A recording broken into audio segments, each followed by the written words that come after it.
Is Rambo First Blood Part 2 underrated? Rambo First Blood Part 2 is an overhead run-and-gun released for the Sega Master System in 1986. The title started life as Ashura in Japan, but was rebranded and updated to Rambo First Blood Part 2 for the North American release. Finally, in Europe it was released as Secret Command, removing all references to Rambo while being mostly similar to the North American version. However, like the film it was based on, the game was met with average reviews upon release. The Games Machine scored the game a 7.4 out of 10, stating, "There is no doubt that the game is addictive, challenging, and the difficulty level is about right. It won't appeal to everyone's tastes, but if you are looking for a bit of carnage on your Sega, then Secret Command is well worth considering." Power Play magazine gave the game a 5.5 out of 10, noting, "If you look at the game from a technological standpoint, Secret Command knows how to please. Care is taken to motivate the player, especially two-player, making for hours of exciting entertainment. While the graphics and sound have not knocked my socks off, they are still nice to look at and listen to. Unfortunately, control of the character with the joypad is quite inaccurate." Finally, Tilt magazine gave the game a C, proclaiming, "The control of the character is complicated and the chaos that reigns on the screen is rather unpleasant. However, this cartridge provides quality." So, is Rambo First Blood Part 2 really this average? Let's dive in.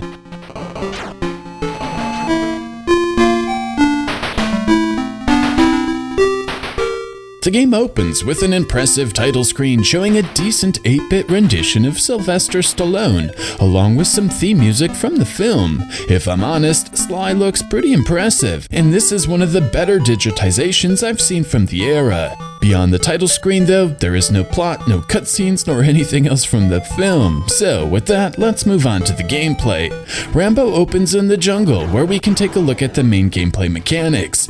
Rambo has two different weapons, a rifle which can fire up to 2 shots at a time with unlimited ammunition, and a bow, which fires explosive arrow bombs. These are limited and the player starts with 5. These are required to blow up certain huts and take down tanks. Both the rifle and the arrows can be upgraded. After defeating a certain amount of enemies, they will drop a power-up. The L increases the distance the standard bullet travels across the screen, and the S supercharges the shot, allowing it to travel through multiple enemies.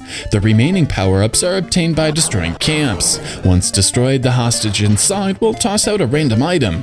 These can increase the spread of the arrow bomb, add more arrow bombs to the inventory, or clear all of the enemies on the screen. While certainly not the deepest weapon set in the world, both weapons serve the purpose, and I like how each can be upgraded. Of course, dying resets everything back to the default. On the bright side, Rambo respawns right where he left off, and the player can even move left and right to decide where to rejoin the action, which is nice.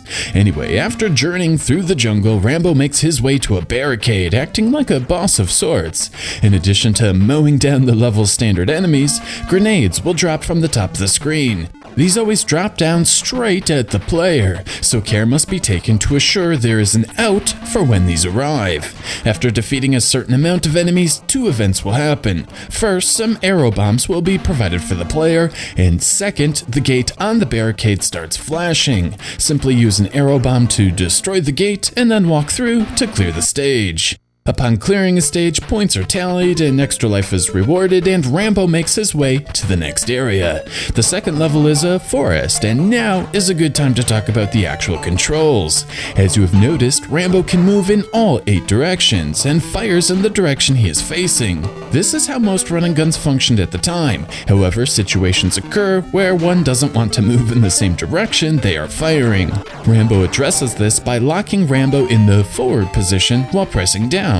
This means one can't fire downward or diagonally down, but the ability to strafe left and right while firing forward is invaluable, and I can't really think of a better solution considering the Master System controller has just a single D-pad. The mechanic is put to good use in the bridged areas, where the player needs to move forward along a small path. These areas also add a little bit of variety to the gameplay, offering new challenges for the player to overcome. After clearing the forest, Rambo finds himself in the swamps. The swamps are interesting because they slow Rambo down, reducing his speed. At this point, it should be noted Rambo First Blood Part 2 is not a very brisk game. Rambo, enemies, even bullets move slow. I know other games of this kind feature similarly pokey gameplay, but compared to something like Jackal on the NES, the pacing feels off. Thankfully, only the first section of the level features swamps, with the later 2/3 returning to a more traditional jungle setting. However, things do get a bit tighter. A few areas have boulders, forming choke points in the level. Boulders cannot be shot through either, offering a safe area, but also giving cover to enemy combatants. This trend continues in the barricades at the end of the stage. A couple of trees and some rocks make it easy to avoid incoming fire, but also make it trickier to take out the foes necessary to make the exit door flash. The fourth stage is a bright desert and doesn't really offer much new in the way of level gimmicks. Instead, the stage is made more difficult by increasing the amount of tough enemies. There are 2 different enemies launching grenades. This forces the player to stop and locate a safe spot to avoid bomb damage without getting shot at by the other enemies on the screen. When combined with the tight corridors created by the bridges, Rambo offers some challenging scenarios for the player to conquer. Once a player masters the desert, they are off to the mountains. This stage is divided into 3 distinct areas. The first is a city area, where huts are replaced with police cars, and blowing them up rewards power-ups. The second part is a pair of long vertical bridges, with limited room to dodge the onslaught of gunfire. Lastly, there is a canyon, which is both open and barren. Again, I must note the difficulty is increased thanks to a new array of enemies. Certain offers fire off a burst of shots that travel significantly farther than those of standard enemies. These rolling snipers are also brutal, with extremely fast bullets, in addition to rolling across the screen. Combine this with the usual cast of characters and Stage 5 is sure to cause plenty of game over screens. This brings us to the 6th and final stage, the Seacoast. This level is also broken into 3 distinct areas. First is the waterfront, which predictably slows down the player. After this is the beach, which contains rock formations which actually fire at the player. And finally, there is the enemy base, filled with plenty of hazards to make progress difficult. On top of all of this is a new enemy type, a strange-looking fellow who fires a large projectile, which is not only fast, but can travel a long distance. Combine this with plenty of grenade launchers, flamethrowers, and enemies who travel diagonally across the screen, and the 6th stage is a brutal gauntlet worthy of a final level. If the player manages to make it through the chaos, they will reach the final barricade. Unlike the previous 6 barricades, which required a certain amount of enemies to be defeated before the exit could be destroyed, the 6th barricade acts like a true boss. Here, the player must first destroy the bomb-throwing walls on the left and right side of the exit. While simple on the surface, this is made extremely difficult thanks to 4 separate stage hazards. First are the projectiles from the walls. These are fired directly at Rambo and are relatively easy to avoid. Just move out of the way once they're fired. But don't move too far up the screen or you'll need to dodge the second obstacle, a cannon located on the left. However, neither of these compares to the 3rd and 4th hazards, the alternating grenade launchers located on the bottom right of the screen. The top grenade is relatively easy to avoid as there is room at the bottom of the screen. The bottom grenade is far more difficult as it cannot be avoided by moving up. Moving up puts the player in the danger zone of the cannon fire along with the projectiles from the wall. Learning the patterns of everything here is easily the most challenging part of the game, and it took me countless hours to find the ideal strategy. The right wall is particularly hard as this right side of the screen is where the grenade launchers reside. If one manages to take down the 2 walls, the final task is defeating the center of the barricade. Thankfully, the entire barricade can be taken out with the standard rifle fire. After enough shots, the final exit will explode and reveal the final exit in the game, leading to a pair of cutscenes ripped from the film. First, Rambo gleefully fires his rifle into the air, and then rides a helicopter into the sunset. Then mercifully, the credits roll. Graphically, Rambo First Blood Part 2 is a good-looking game. First, the 6 environments all look distinct. From the jungle to the forest, the swamp, desert, the mountains, and the seacoast, when you are in a level, it's obvious which one you are in. This helps give a sense of progression, but also adds some variety to the basic nature of the run-and-gun genre. Even better, the detail is excellent. Areas have texture, like little rocks or even basic grass. Not only this, the rest of the set pieces are detailed as well, with great-looking trees, detailed rocks, and little touches like barrels, bridges, holes in the ground. Even the police cars have a large badge on their hood. It's totally unnecessary, but gives Rambo First Blood Part 2 a high level of polish. The character sprite work is also nice. Enemies are detailed and distinct and fit in with their surroundings. In the jungle, fighters have helmets, police officers have hats, and the enemies in the final stage are wearing masks. The attention to detail is excellent, and the care put into the environments carries over into the sprite work. My only complaint is the animation. As far as I can tell, everything has 2 frames of animation.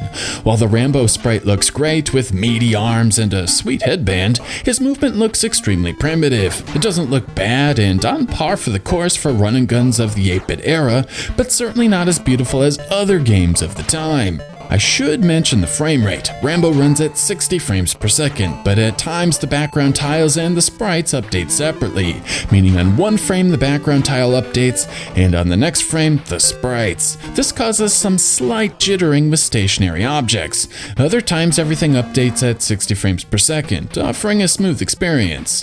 Moving along is the music. The opening title screen and the credits both use music from the film. The tracks are lengthy, the composition's epic, and they do a nice job showcasing the audio capabilities of the Master System hardware. The actual level music is also pretty good. Sadly, there are just 2 songs, one that plays on the odd-numbered levels, and a second playing during the even. Both are quality for sure, with plenty of layers, lengthy compositions, a nice mix of square wave notes, and white noise percussion.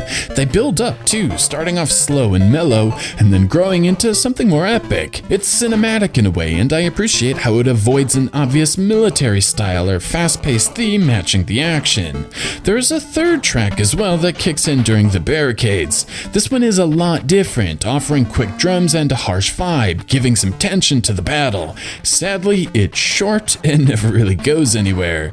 The sound effects are all good too. The rifle shots, enemies getting hit, and all the explosions have a nice weight, and it fits perfectly with the music and bright graphics. It won't blow you away, but nothing here is offensive.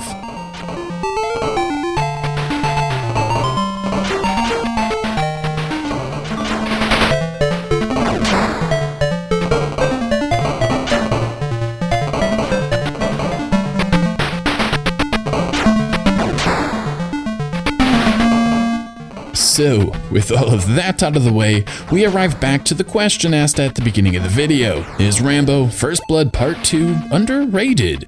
On a high level, Rambo does a lot of things well. Rambo can fire a touch farther than the enemies he is facing. This means as long as the player is careful, they will always have a slight advantage over their adversaries. I also really dig the slightly slowed pace of the action, with a handful of enemies always on the screen, narrow passages to navigate, and tricky enemy patterns to maneuver through. The slow pace gives the player just enough time to make sense of it all and come up with a plan, and even change their mind. Next, the controls are responsive. Movement, even the diagonals, feels great, and getting Rambo exactly where you want him is never a problem. The strafing offers a subtle layer of depth to the shooting, giving the player another tool for traversing enemy territory. I also dig how large the bullets are. While large white circles are hardly realistic, from a gameplay standpoint, they are perfect.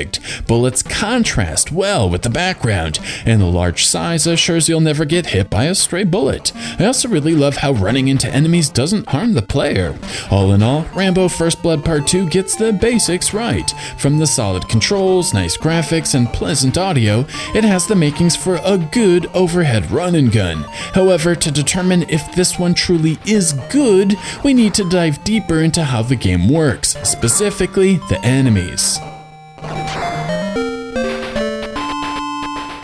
At At all times, there are 4 enemies on the screen. If you kill one, a new one will replace it. Most of the time, this isn't an issue. Sometimes this can be problematic, especially when there are corridors to navigate through. The player is forced to continue to shoot at enemies, hoping the newly spawned enemies move along a different path, allowing safe passage. This 4 enemy limit can be used to the player's benefit too. If there is a sniper on the screen, for example, it may be beneficial to not shoot it if it is imposing a threat. This means there will only be 3 threats to deal with instead of 4. The same goes for the flamethrowers, who have a limited radius with their attack. Next, the player won't encounter the same enemies on each playthrough. I can't tell if this is random, based on the player's position, or some combination of both. At times, you'll notice the playfield littered with tanks, which require 2 arrow bombs to be defeated. Sometimes there will be flamethrowers, sometimes there won't. This randomness becomes especially problematic on later levels. Even the stage hazards won't be the same each time. Sometimes the grenade launchers will be enabled, sometimes they won't. It makes for a difficulty curve that can fluctuate wildly with each playthrough, depending on which set of enemies you have to deal with. This randomness leads me to my biggest gripe with Rambo First Blood Part 2. There are no continues. Once the life stock is depleted, the player is taken back to the title screen. This feels incredibly unfair for a game that presents a random challenge. Now, I'm not adverse to a good challenge, and I have spent countless hours learning and conquering some hard retro games. Even unfair ones like the Claw Machine boss in Toy Story, the final level of Game Boy Batman, and pretty much the entirety of The Lion King. With enough persistence, even a gamer of average skill can overcome these games. But the challenge in Rambo is a moving target, meaning persistence and practice cannot be used to master the game, and the randomness of the enemy shifts success from skill to luck. With these things in mind, I can't help but feel a more liberal continue system should be present. Thankfully, there is a cheat code to bypass this. This is not a level select code, mind you, but rather continue codes, allowing a player to restart a level they failed at. Enter the code wrong, and one is forced to start the game over at stage 1. I was forced to restart Rambo First Blood Part 2 many times, and because of this, I started to find strategies to exploit the game. The best strategy is to move quickly and avoid enemies. I'm not kidding either. The best way to be successful at Rambo is move faster than enemies can spawn and shoot only when absolutely necessary. You'll still get hosed sometimes, as enemies will generate in locations leading to death due to no fault of the player, but enemy avoidance is rewarded more than skillful shots. So no, Rambo First Blood Part 2 is not underrated. While I like this game, I wouldn't call the game design sound. There are little quirks like the finicky hitboxes of the hoods, but it's the overall randomness that holds the game back. Where enemies appear on the screen, as well as which enemies appear on the screen, is randomly decided, leading to impossible situations unfair to the player. This unfairness leads to an experience that can be insanely frustrating rather than fun, giving Rambo its reputation for being a brutal game. Perhaps the experience is better with 2 players, I cannot say, but as a single player experience, Rambo First Blood Part 2 makes a great first impression, but begins to fall apart the longer you play it. It's average at best, maddening at worst, and definitely not for everyone.